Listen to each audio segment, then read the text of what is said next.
today we're reviewing the movie The Equalizer 1 and 2, starring Denzel Washington. The movie begins as Robert McCall, played by Washington, is trying to live a normal life. As McCall adapts to his new lifestyle working at the local hardware store, he befriends Ralphie, one of his co-workers. The two develop a lasting friendship. Due to insomnia, Robert has trouble sleeping most nights, so he has to spend time at a local diner.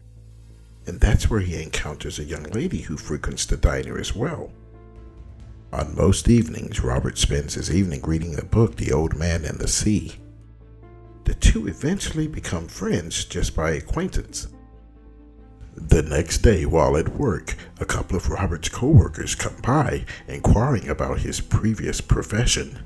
Robert likens himself to Gladys Knight and the Pips and says that he was one of the dancers, which they don't buy it. The next day finds Robert back at the diner, in which he sees the young lady again. The young lady inquires about the book that he's been reading and asks about its finality. Robert obliges and explains to her. At that moment, they are interrupted by the arrival of a limousine. The young lady receives a call from Slavi, and despite her reluctance, she goes outside. The following day finds Robert and the young lady meeting at the diner again.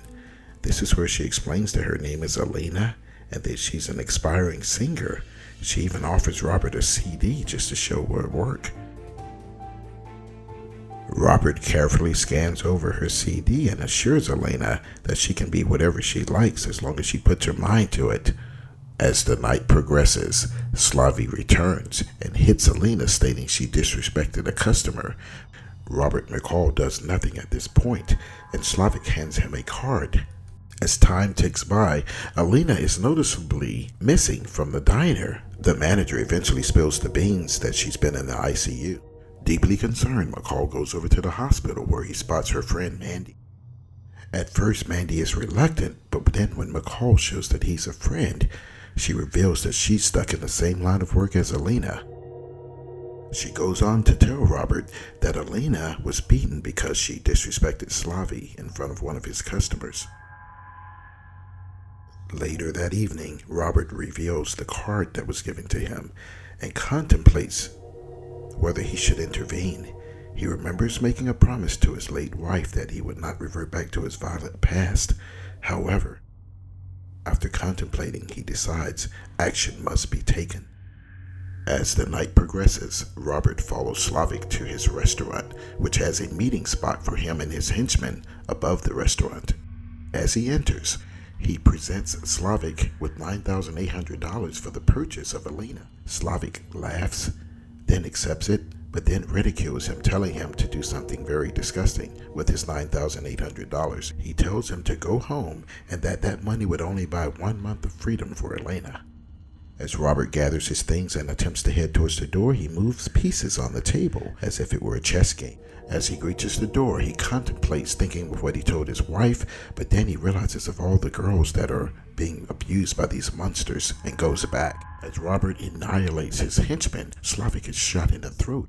As Robert continues to destroy his men, eliminating them one by one, he reaches one of them who was making fun of him earlier. Thinking that Robert didn't understand him, he fully well did, and uses a corkscrew to annihilate him. As Robert checks his watch at 28 seconds, he had originally given himself 16 seconds to finish. He goes over to Slavic and tells him, "You should have taken the $9,800.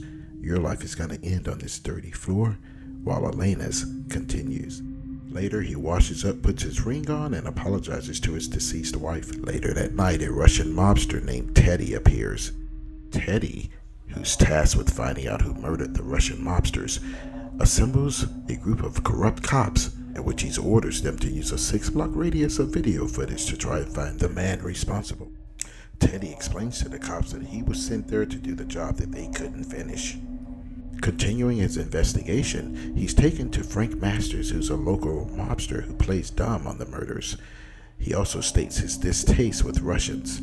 He dismisses one of his men, while he shows him his appreciation for his distaste. As one of the men secures a weapon, anticipating that there's going to be trouble. As the situation rises, Slavic punches him and begins to pummel him and beat him while the disgraced cop kills the other men.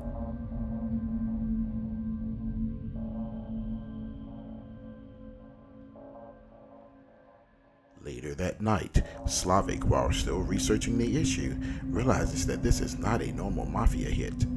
He actually starts to admire the work of the assassin, but he has to find out who he is. While still scanning the footage, Slavic notices Robert leaving the building. Later, Robert wonders why Ralphie hasn't clocked in. He asks the scheduling manager, who stated that he quit unexpectedly. The next day, Robert goes over to Ralphie's mom's store to see if he can find him, in which he does. Ralphie tells him that he was helping his mom due to an electrical fire that happened and he's trying to help her get the store back together. Robert doesn't buy it. Later, while they were both sitting, Robert and Ralphie both discuss their suspicion about the fire. Later that evening, two crooked cops, Walmart and Peterson, were eating at Ralphie's mom's restaurant, waiting so that they can help her close early to try and extort money from her. Later that evening, the two cops are confronted by Robert, who says he wants to report a crime and they tell him to dial 911, but when he calls one of their phones, they come back and he tells him that he has video footage of them shaking down convenience store clerks and he's going to report them. When they threaten to kill him, Robert quickly disarms them both, forcing them to return all of their extorted money, or telling them that he has a video that he's going to show to the media and report them if they don't return all of their extorted money, which they did, and Ralphie's mom was extremely happy. Meanwhile, Teddy pays a visit to Mandy, Elena's friend. When questioned about how long she's known Alina, at first she says not long, but eventually she tells him she knows her. He already knows this and continues to get information from her. She states that there was an African-American man who was asking around about Elena's well-being. Teddy thanks her. He continues on and eventually he strangles her before leaving. The next day, Robert is spotted at a baseball game with his co-workers. Ralphie appears sporting his new security uniform in which he passed the test. Both Robert and his other co-workers are proud and he tips his hat. The next day, a criminal attempts to rob the Hallmark store. He demands money from the cashier and Robert steps in, removes the money without incident, and gives it to him. At this point, the robber decides he wants to take the wedding ring off of the cashier. Robert doesn't intervene, he just studies him at this moment. Then he sees someone coming in with children, so he decides not to react, allowing him to take the ring, but also noting his license tag. Later that day, police inform Robert and the other managers that this man has been involved with a string of robberies. Robert decides at this moment that he's going to take care of it. He takes a sledgehammer. The following day at work, the cashier's ring is returned and she's happy, while Robert cleans off the sledgehammer and returns it to its shelf. As night approaches, Teddy visits Robert's home under disguise of being a detective looking for the murderers of the 5 Russians, showing him a picture of a deceased Mandy. The rest of the day, Robert gathers items for travel, even forging a prescription for meclizine, a drug commonly used for motion sickness during air flights. Later, Teddy gets his crew to follow him with the intention of killing him later. However, Robert notices the workers' hands and notices that they were soft compared to a worker's hands who would normally have been working on a construction site. Meanwhile, outside, Teddy's view is obscured by a van that pulls up right in front of the diner. As this is happening, the man inside the diner stands up with an Uzi, demanding that Robert come outside. He studies the man, looks at his stopwatch, and then immediately disarms and kills him on the spot. Then he short-circuits the diner, plunging it into darkness, casually walking out, taking pictures of Teddy and his henchmen. Teddy then orders his men to follow Robert, but not to kill him, to bring him in alive. Robert deliberately leaves a handprint of blood to throw them off. He also manages to isolate one of the dirty cops and gets his phone. Meanwhile, Robert has to tend to a gunshot wound, so he boils honey and is able to escape just before the men arrive, deliberately leaving the sink running where he watched from a vantage point across the street. As the men were rummaging, they found the receipts of a flight to Mexico, assuming that this was part of Robert's escape plan. However, Teddy dismisses it as a trick. He thinks that Robert is watching them, and they continue looking for him. Meanwhile, Robert goes to visit two of his friends that used to work at the agency with him. Both Susan and Brian were very obliging, with Robert asking Susan to look up information concerning Teddy and his henchmen.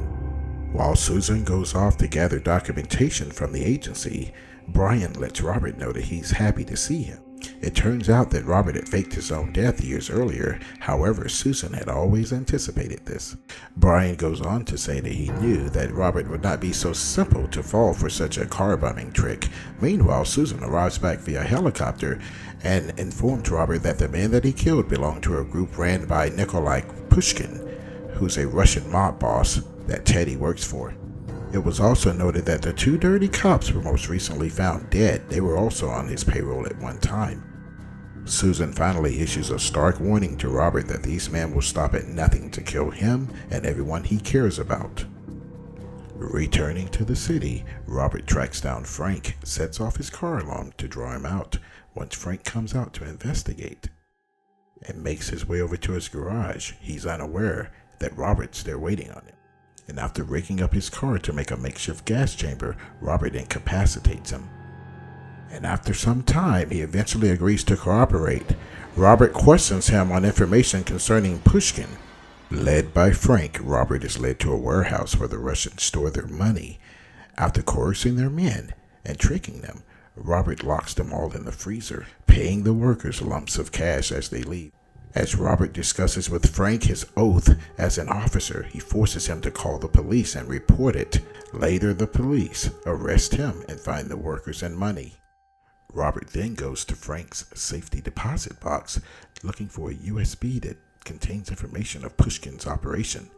In another part of the city, a Russian mercenary is discussing the assassination with Teddy of Robert. After the mercenary excuses himself to the restroom, a few minutes later, McCall brings the broken glasses back from the mercenary with blood on them, warning Teddy to tell Pushkin to stop his operation or die.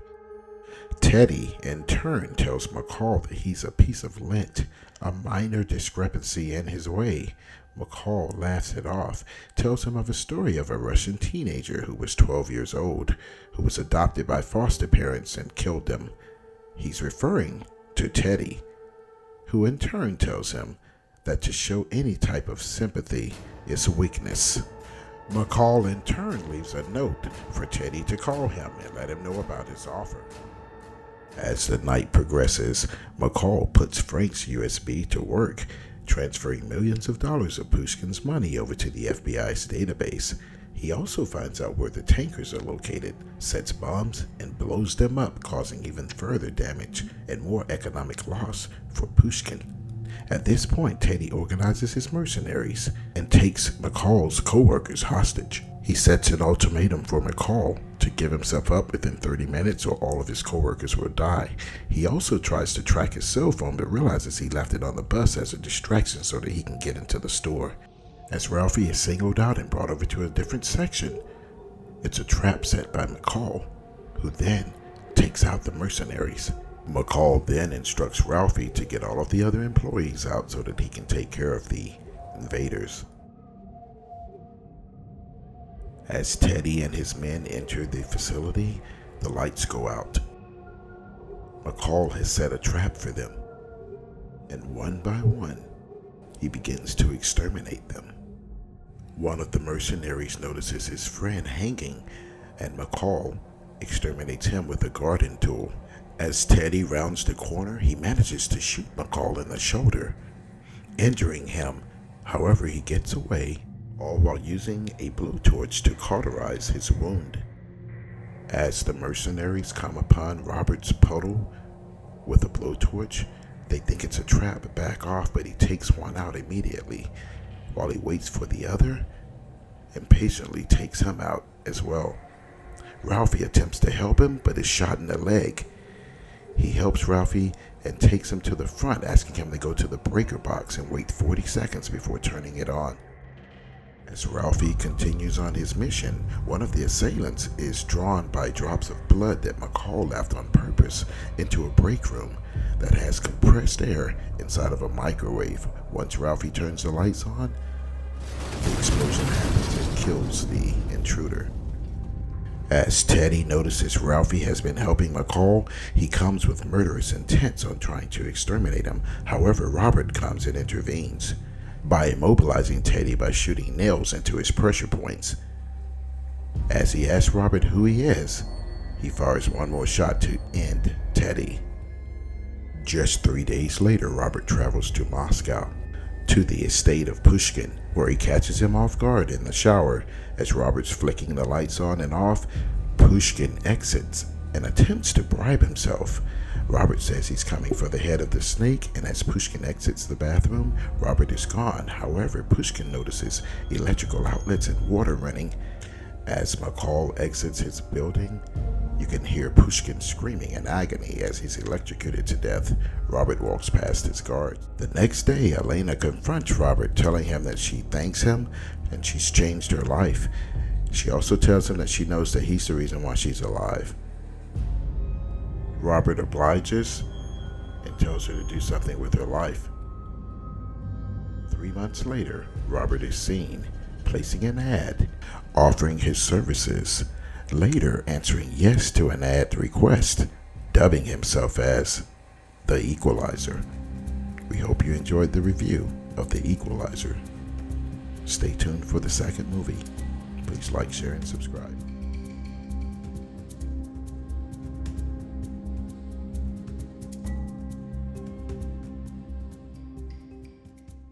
As Robert has branded himself as the Equalizer in the first movie, let's review the second movie. Here's the Equalizer 2. Please like, share, and subscribe to Where in the World is Frank and Gina? The second movie begins with Robert riding on a train to Istanbul. As the scene starts, Robert is seen dressed as a Muslim on the train. His focus seems to be on a family of 3, a man, a woman, and a child. You see, Robert is actually undercover. The father gets up and heads towards refreshments. McCall gets up and follows and strikes up a conversation. As the man asks him why he's traveling to Turkey, he says he's looking for a man who married an American woman who forced his daughter to go back to Turkey. It becomes clear that he's talking about him. As the man becomes annoyed, he politely gets up, walks away, signals to his men to take Robert out. Little do they know they're messing with a vigilante that's highly skilled. Using his skills, Robert quickly takes the man out and then politely walks back over to the man and sits down. Robert then offers the man a choice after adjusting himself: endure the usual level of pain or endure something far more excruciating. The scene then switches to the city, and Robert is seen driving as a Lyft driver. He finally pulls up to a building, picks up a man named Sam, who's looking for his long-lost sister. As the movie progresses, Robert finds himself conversating with most of his customers, frequently answering questions that help them. Robert's life has become mundane and different. The movie then switches to an attorney's office where Grace, the mother of the young girl who Robert rescued on the train, goes in to be reunited with her. As the mother and daughter fall into each other's arms, their gratitude towards Robert is immeasurable, as without his intervention on the train, their meeting wouldn't have been possible. Satisfied with the outcome, Robert shifts his attention to his next mission. The movie then shifts to a home in Brussels, where a man named Calvert walks in. Expecting a nice relaxing evening with his family, he walks into the dining room area and notices that his wife is bleeding. Soon thereafter, intruders walk into his room. They then force him to watch as a man coldly shoots his wife in the head, and then they put him down, place the gun in his hand, and one final shot is heard as the movie switches scenes. Next, we see Robert working as a Lyft driver, just minding his business. As Robert approaches his next stop, he sees a man escorting a woman into a car who seems to be in extreme pain. The man helps her in, walks away. Robert later arrives at the man's apartment, telling him that the woman was taken to the hospital with excruciating injuries. Robert then tells the man to do the right thing. However, the man senses he knows too much. Robert times himself, breaks the guy's arm, and then takes out his friends as well, all within 30 seconds. It then becomes quite evident to them that Robert is no ordinary citizen. Robert McCall is an extremely dangerous man who has an extraordinary set of skills that he learned from a previous life. As Robert returns home, he's pleasantly surprised to see his old friend Susan. As the two sit down for dinner, Susan explains to him that she's investigating a high-profile case in Brussels where a couple was murdered. She says she's working with a new partner named Dave, and then reminds Robert of his late wife's birthday, which he'd forgotten. Susan then tells Robert that maybe it's time that he move on and try and find another partner. Robert listens to her, and they depart. The next morning, Robert passes his friend Fatima's garden and notices that the wall has been vandalized. Next, a young man named Miles walks up and says that the landlord should do this. However, he agrees to repair it for $350 himself. The movie then switches back to Susan, who's having a conversation with Dave about the murdered couple in Brussels. They both discover that these were agents themselves. The movie then switches to Robert and Sam, the Lyft rider you saw earlier. They've now become friends, and he's confiding in Robert about his sister and how they became separated at a young age during the war.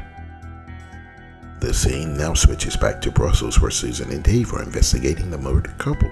Since there was no evidence of murder, it's been ruled a homicide-suicide where the husband went crazy and shot them both. Something just doesn't sit well with Susan as she looks at the blood spatter all over the family photos. Later, her and Dave head back to their hotel, where Susan discusses the case. As her and Dave depart in the elevator, he bids her farewell. As soon as Susan reminds him of something, she steps to her room and is viciously attacked by two men. Thrown into the room, even though she viciously fights back, they corner her in her room. Meanwhile, as Robert is discussing life events with Miles, he eventually receives a phone call from Susan's husband, Brian, and he's not happy. Robert abruptly leaves, tells Miles he'll see him later, and gets on a plane and heads to Washington, where he consoles his friend at the funeral of his wife, Susan. Later that evening, Ryan explains to Robert that his wife Susan never carried jewelry, therefore this couldn't have been a robbery. McCall promises him to get to the bottom of it and bring the perpetrators to justice.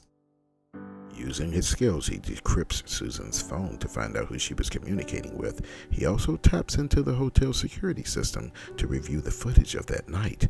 What he finds is disturbing. Robert's not buying the story. In another part of town, Susan's assailants are celebrating what they think is their freedom and celebrating the fruits of their labor when the phone call arrives. The two are sadly mistaken and are annihilated by being blown to bits, effectively getting rid of any potential witnesses later. It turns out that one of the same men responsible for organizing the murders was responsible for annihilating these two. Later, Robert meets with Dave, who's visibly surprised that Robert is alive. He then expresses disappointment that Robert hadn't told him after 6 years since they'd been partners for so many years.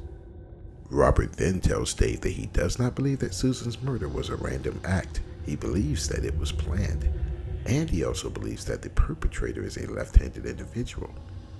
Later that evening, Robert contemplates and he reconstructs the scene mentally, trying to figure out who this individual is. Robert then has a conversation with Dave, telling him that Susan's murder is more complex than he originally thought. Later, Robert contemplates about Susan's murder, and he's still trying to figure out who the killers are. Later, he looks and sees the mural half finished, grabs his gun, he looks for Miles. He knocks out a guard in one of the trap houses, and this is where he finds Miles. Meanwhile, the gang members have told Miles, take the gun and don't come back without using it. However, Robert intervenes, and on his way out with Miles, Miles goes off on him. Robert tells him, if he wants to be such a gangster, let him be his first victim. Miles refuses. He tells him that the boys in there are just boys. Robert then returns home. The next morning, he hears a knock at the door. It's Miles, who states that he can finish painting his house for him. Robert invites him in and says he will agree to it only if he reads a book that he gives him. The next morning, he returns to his job as a Lyft driver picking up a strange passenger. The passenger states that he's going overseas to visit his sick daughter. However, as Robert continues to question him and deliberately passing exits for the airport, he becomes suspicious. At that moment, the man grabs a knife. However, Robert is faster and starts swerving the car to knock him off balance and keep him from stabbing him. Robert's skills seem to be too much as he breaks the man's arm and the car swerves. The man pulls out a gun, but Robert kills him. Later that evening, Robert gets rid of the assailant and the car, effectively eliminating any connection to himself. The following morning, Robert visits Dave's home. While he's there getting ready with his wife and kids, as Robert acts cordial with the family, he sits down with Dave and lets him know of the day before. He tells him that he retrieved the cell phone from the assailant after he annihilated him. To their surprise, once he dials the number, Dave's phone rings, thus revealing him as the culprit behind all of the murders. As McCall attempts to remind Dave of his oath and asks him what happened to him, Dave said he became a mercenary after the government abandoned him. As he's explaining to McCall, you see flashback images of how he killed Susan. As the two walk outside after the revelation, Dave reintroduces Robert to Kovac, Resnick, and Ari, the three former CIA agents and assassins hired by Dave. Ironically, they were also trained by Robert, who tells them all that he's going to take pleasure in killing each and every one of them, one by one, and the only regret he'll have is that he can only do it once. Just then, Dave's family comes out to their car. Robert cleverly waves at the guys and asks Dave's wife to give him a ride to his hotel. Enraged, Dave has his men go to Brian's residence in order to eliminate him. However, Robert has already moved him over to a safe house. Back at Robert's place, Miles is painting the home, but he senses danger. As he calls Robert, Robert directs him to a safe spot in the apartment. While Miles is hiding, Dave and his henchmen come into the apartment, and Dave is suspicious of the two-way mirror. Just as he's about to shoot it, he's called by Robert and asked him to meet him somewhere to settle their differences. As Dave and his men leave, Miles senses a sense of comfort, so he leaves. But it's short-lived. Dave reverts back and now has him hostage. The narrative reverts back to where Robert lived with his wife, a town which is now under a hurricane warning, but despite the warnings, Dave and his men continue. Dave and his associates arrive and gain forceful entry into the town, eliminating an officer in the process.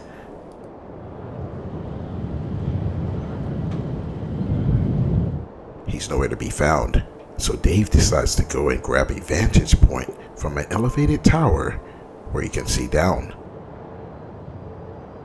McCall's experience supersedes all of theirs combined. The first of the three henchmen, Kovac, runs across one of Robert's traps, but is eliminated by a harpoon. Ari, who attempts to follow suit, is eliminated by a series of slashes by Robert as he executes him. And finally, Resnick, who's executed by an explosion that Dave had set, was the final of the three. At this point, Dave fires 3 shots, missing Robert. He also informs him that he has Miles in the trunk and that he's going to execute him if Dave doesn't surrender. Each time he fires, though, Dave counters with a deflective shot, one hitting the tire as Dave attempts to execute Miles. Frustrated with this missed shot, he looks around frantically for Robert, who's already upon him, and starts a fight. As Dave attempts to stab Robert, he misses, and Robert immediately incapacitates him, gouging out his eyes in the process. He also incapacitates him and throws him off of the cliff into the rocks below. And this is where Dave meets his end. Robert then goes to check on the well-being of Miles. He finds him in the trunk with a gunshot wound, and needing first aid, he transports him to his home to give him care. As Robert tends to Miles' injuries, he notices a picture of his deceased wife. The movie then shows Miles going off to art school. Fatima notices the mural on the wall, and it reminds you of a scene from her homeland. An inscription on the wall states, "I leave you with the best of myself." The movie then shows Sam being reunited with his sister because Robert had pulled some strings to get them back together. The final scene, we see Robert contemplating looking out over the sea, reminiscing about his wife and about being dubbed as the Equalizer. We hope you enjoyed our review of the Equalizer 1 and 2 starring Denzel Washington. We'll get to 3 when it comes out. Please like, share, and subscribe to Where in the World is Frank and Gina on YouTube. God bless.